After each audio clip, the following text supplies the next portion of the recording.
Alam mo ba kung paano nagsimula ang mga office printers? Balikan natin ang kanilang kasaysayan. Noong 1950s at 60s, nagsimula ang unang uri ng printer, ang mga line printer na nakakabit sa malalaking mainframe computers.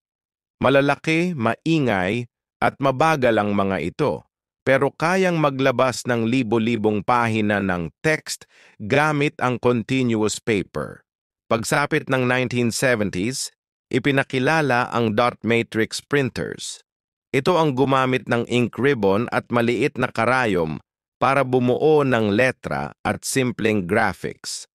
Matibay at mura, kaya naging pangunahing gamit sa maraming opisina. Pagdating ng 1980s, pumasok ang tunay na pagbabago. Inilunsad ng HP ang LaserJet printer na mabilis at mataas ang kalidad ng printout. Kasabay nito, lumabas din ang inkjet printers na nagbigay ng mas malinaw na output.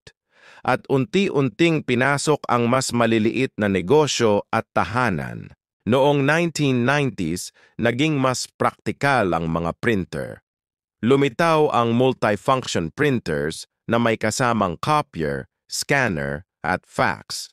At dahil sa pag-usbong ng networking, dumami rin ang network printers kaya pwedeng mag-share ang buong opisina ng iisang device.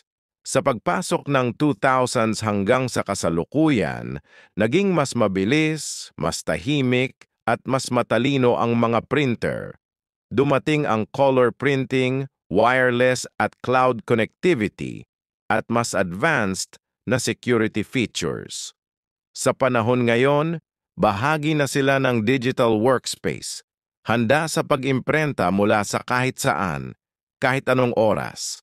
Mula sa maingay at mabigat na makina hanggang sa sleek at smart devices ngayon, ang printers ay patuloy na nagbabago para sabayan ang pangangailangan ng mga opisina.